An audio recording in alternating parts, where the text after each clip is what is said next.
오늘 우리에게 주신 하나님 말씀은 미가서 4장 1절에서 13절 말씀입니다. 미가 4장 1절에서 13절 4장 전체를 저와 여러분들이 교독하도록 하겠습니다. 1절 말씀 제가 먼저 읽습니다. 그날이 오면 주님의 성전이 서 있는 주님의 산이 산들 가운데서 가장 높이 솟아서 모든 언덕을 아래로 내려다보며 우뚝 설 것이다. 민족들이 구름처럼 그리로 몰려올 것이다. 민족마다 오면서 이르기를 자 가자 우리 모두 주님의 산으로 올라가자. 야곱의 하나님이 계신 성전으로 어서 올라가자. 주님께서 우리에게 주님의 길을 가르치실 것이니 주님께서 가르치시는 길을 따르자 할 것이다.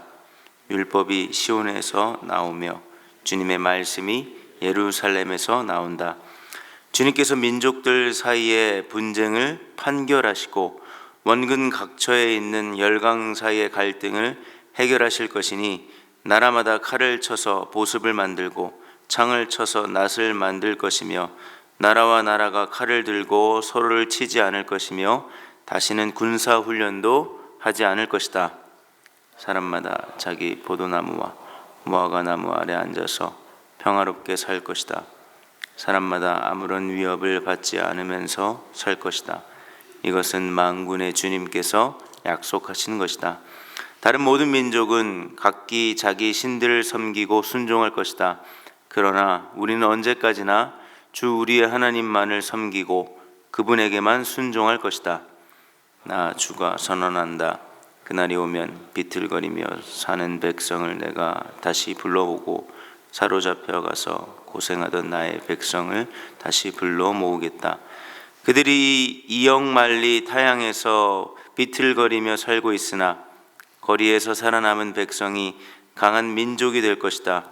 그때로부터 영원토록 나 주가 그들을 시온산에서 다스리겠다. 너 양떼의 망대야 도성 시온에 사나 너의 이전 통치가 회복되고 도성 예루살렘의 왕권이 내게로 돌아올 것이다. 어찌하여 너는 그렇게 큰 소리로 우느냐? 왕이 없기 때문이냐? 어찌하여 너는 아이를 낳는 여인처럼 진통하느냐? 자문관들이 죽었기 때문이냐? 도성 시온아, 이제 내가 이 도성을 떠나서 빈들로 가서 살아가야 할 것이니 아이를 낳는 여인처럼 몸부림치면서 신음하여라. 너는 바벨론으로 가야 할 것이다.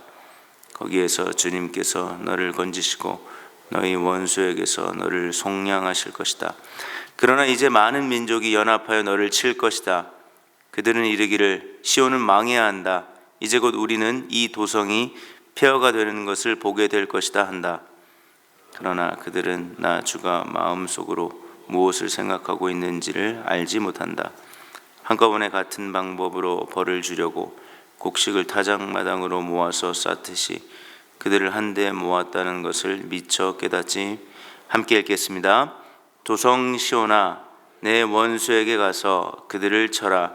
내가 내 뿔을 쇠 같게 하고 내 굽을 놋쇠 같게 할 것이니 너는 많은 민족을 짓밟고 그들이 폭력을 써서 착취한 그 재물을 빼앗아다가 온 세상의 주 곧 나에게 가져올 것이다. 아멘. 우리는 절기상 대강절을 보내면서요 주님 오심을 기다리고 있습니다. 세상은 연말이라 저나 여러분들이랑 마찬가지겠지만 일이 이래저래 많습니다. 그래서 바쁘고 정신없는 때를 살고 있지요. 그러나 하나님의 시간으로 보면 우리는 그냥 단순히 우리의 삶의 전부가 일에 치여서요 정신없이 살아가기 전에 저와 여러분들이 해야 할 것이 있습니다. 그것은 기다림입니다. 무엇을 기다려야 하겠습니까? 정확히 말하면 누구를 기다리셔야 하겠습니까? 바로 우리 주님이신 예수님을 기다려야 합니다.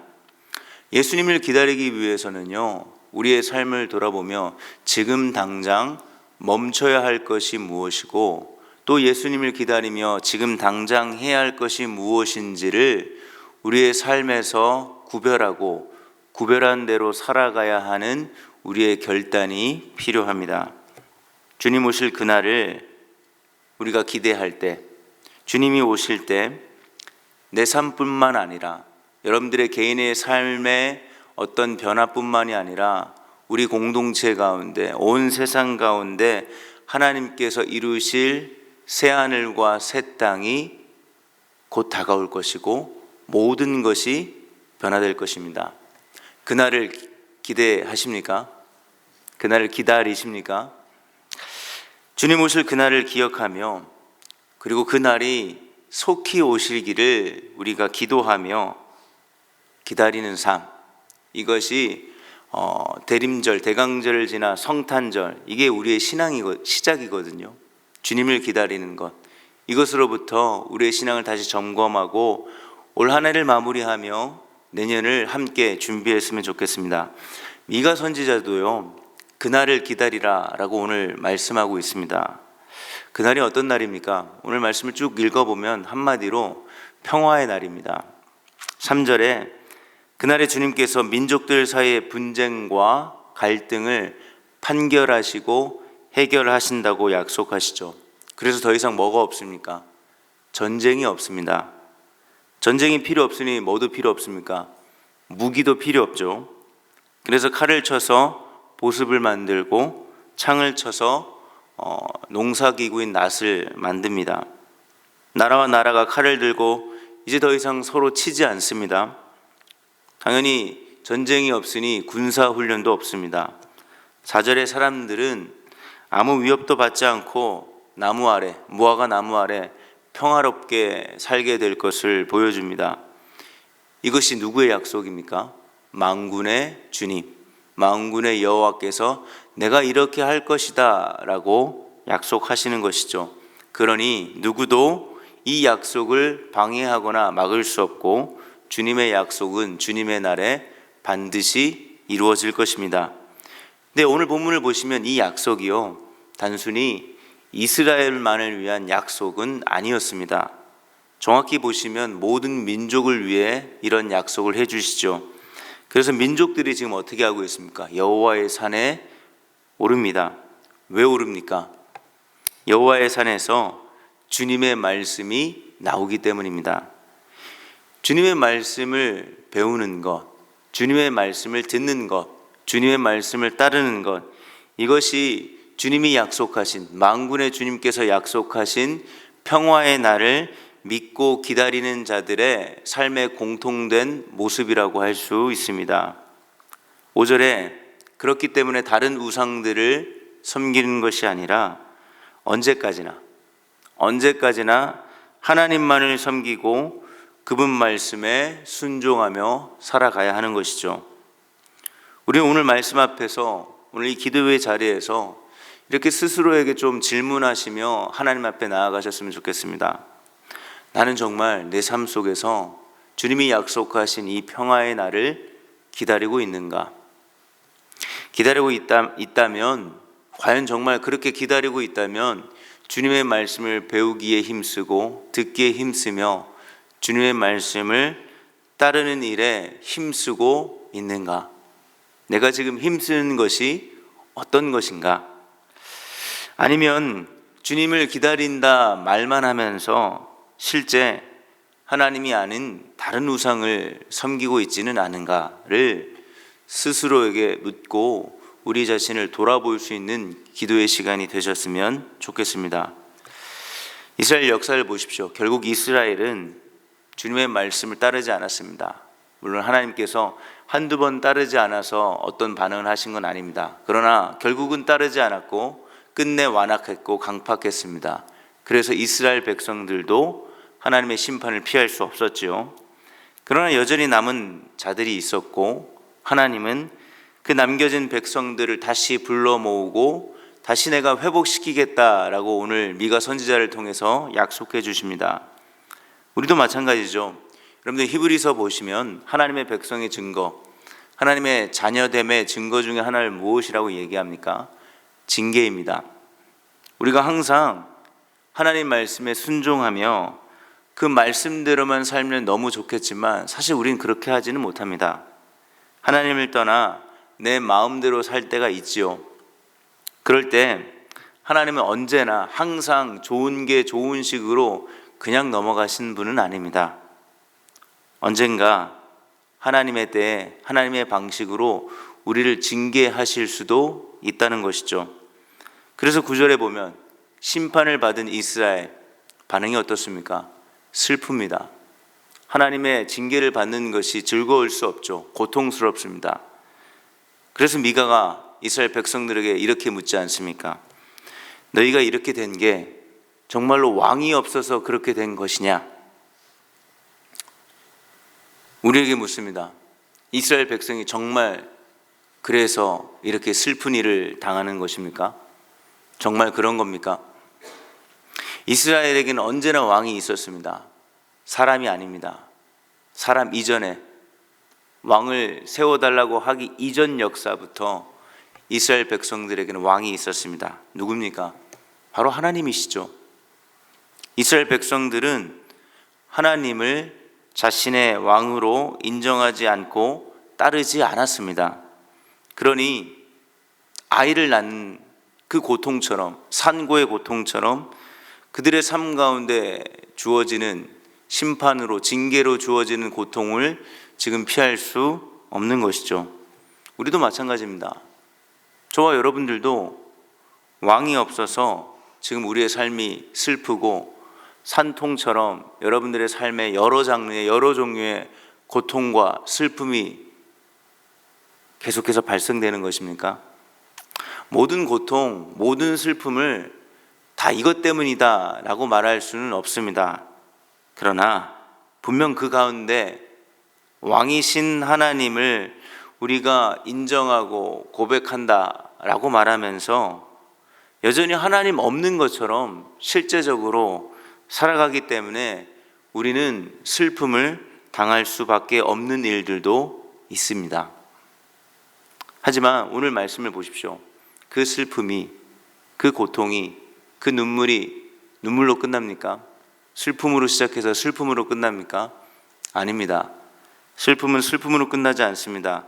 하나님은 자기 백성을 끝까지 기억하시고 반드시 돌아오게 하시며 회복시키시는 분입니다. 미가 선지자가 말하는 그날이 어떤 날입니까? 언제입니까? 죽어서 혹은 아주 먼 마지막 때의 재림을 지금 이야기하는 것일까요? 여러분들 구약 선지자들의 또 구약 시대의 이야기를 여러분들 좀 살펴보면요, 내세의 개념이 약합니다. 마지막 날 우리가 얘기하는 그 종말의 개념이 약합니다. 선지자들이 얘기하는 그날은 그들과 상관없는 아주 먼 미래를 이야기하는 것이 아니라 그들과 상관이 있는 속히 오는 곧 다가올 그 미래, 그날을 끊임없이 이야기하고 있는 것이거든요. 곧 이루어지는 그날, 평화의 날, 하나님이 하실 수 있는, 하나님만이 하실 수 있는 이 평화의 날을 기다리라고 미가 선지자가 이야기하는 것입니다. 우리도 마찬가지입니다. 저와 여러분들의 삶 가운데서도 우리가 스스로 만들어낸 평화, 우리가 가진 것으로 확인할 수 있는 평화, 그런 것들이 아니라요, 주님이 주시는 평화. 우리의 삶은 여전히 치열하고 여전히 고통스럽고 여전히 고민거리가 있고 여전히 어떤 것을 선택해야 할지 모르는 답답함과 불안 속에서 오직 주님이 주실 수 있는 하나님의 평화가 저와 여러분들의 삶 가운데 임하기를, 그래서 무너진 우리의 삶이 하나님의 은혜 가운데 다시 회복되기를 오늘 이 시간 함께 기도하셨으면 좋겠습니다. 하늘에서 이루어진 하나님의 뜻이요, 분명 우리의 삶 가운데 이루어지실 것입니다. 그 뜻은 평화입니다. 우리가 이렇게 기도할 수 있는 근거가 무엇이죠? 여러분들이 오랜 시간 기도해서요? 아니죠. 주님이 우리에게 이렇게 기도하라고 약속해 주셨기 때문입니다. 그러니 우리의 상황이, 우리의 상태가 부족하고 악하고 연약해 보이더라도요, 실제 그렇더라 하더라도요, 그런 모습 그대로 오늘 이 시간 주님께 구한다면, 그런 모습 그대로 주님께 간구한다면 주님은 주님의 평화를 우리에게 약속해 주실 것입니다. 이미 주님은요, 이제 내일 우리가 성탄절을 우리가 기다리고 있는 것 아니겠습니까? 이미 주님은 평화의 왕으로 오셨습니다. 평화의 왕이신 주님의 이름이 무엇이죠? 임마누엘입니다. 번역하면 하나님이 우리와 함께 하신다라는 뜻이죠. 이 시간 주님은 이미 저와 여러분들과 함께 하십니다. 함께 하시면서 지금도 여전히 이 자리에 앉아 있지만 여러분들 속에 있는 요란한 소리들, 복잡한 생각과 마음을 정리해 주시고 모든 것들로부터 여러분들의 생각과 마음을 지키실 것입니다. 지키시면서 평화의 선물을 오늘 이 기도의 자리 가운데 허락해 주실 것입니다. 평화는 말로만 이루어질 수 없습니다. 그래서 미가 선지자에게 하나님께서 하실 일들을 보여주셨던 것처럼 여러분들의 삶 가운데서도 누군가로부터 억울한 일을 당해서 참 괴롭고 외롭고 힘들 때 불꽃 같은 눈동자로 지켜보시는 주님은요, 여러분들의 삶 작은 것 하나 빠지지 않고 다 기억하시며 옳은 것과 그렇지 않은 것을 판결해 주실 것입니다. 오늘 미가 선지자의 그 고백을 기억하십시오. 모든 것을 판결하시는 주님, 그리고 여러분들이 살면서 수많은 사람들과의 관계 속에서 너와 나 사이에 막힌 담들을 우리 주님께서 그 갈등들을 해결해 주실 것입니다. 그 막힌 담을 허물어 주실 것입니다. 그럴 때 비로소 평화가 임하기 때문입니다. 이 주님의 평화가 저와 여러분들의 삶 가운데 가득가득 넘치기를 바랍니다.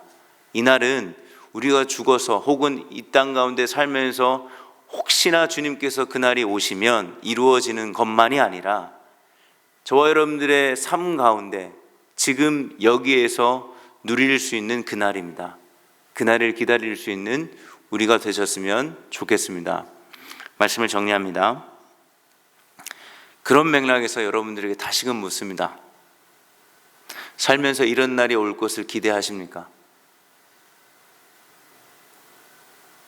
살면서 약속하신 이 주님의 평화가 정말로 내 삶에 임하게 되고 내 삶 속에서 경험할 수 있다라는 기대, 라는 믿음, 라는 소망이 여러분들 삶 가운데 있으십니까?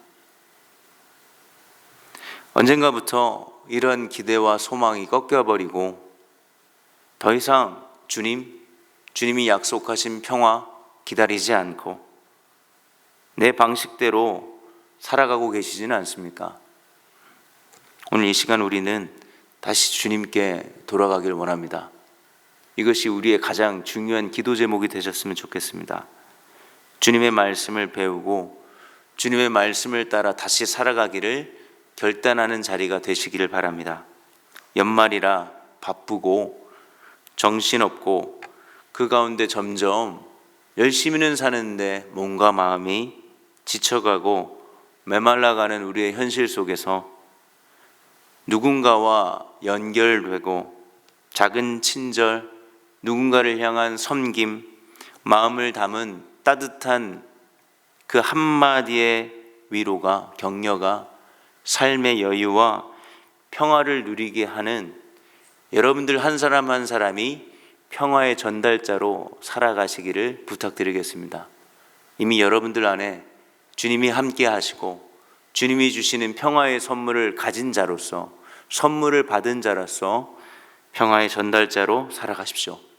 그날은, 이 평화의 날은 죽어서 혹은 아주 먼 미래에 이루어지는 일뿐만 아니라 오늘 이 자리에, 지금 여기서, 그리고 여러분들이 살아가는 삶의 현장 속에서 충분히 누리며 경험할 수 있는 날입니다. 그 주님의 은혜가 여러분들의 삶 가운데, 여러분들의 일상 구석구석에 연결되고 누릴 수 있기를 예수님의 이름으로 축원드리겠습니다. 우리 이 시간 말씀을 기억하며 이렇게 기도했으면 좋겠는데요. 주님, 참 수많은 것들을 기다립니다. 그러나 다른 무엇이 아니라 다시금 주님을 기다릴 수 있는 마음의 여유와 그 주님의 은혜가 내 안에 메마르지 않기를 기도합시다. 주님 안에서 언제든 어떤 상황 속에서든 다시 시작할 수 있는 회복을 기다립시다. 그리고 이 일이 속히 내 삶 가운데 일어날 수 있도록 오늘 이 시간 함께 기도하셨으면 좋겠습니다. 오늘은 나라와 선교사님들을 위해 기도하는 시간인데요, 대한민국에 주님의 평화가 임하기를 기도하셨으면 좋겠습니다.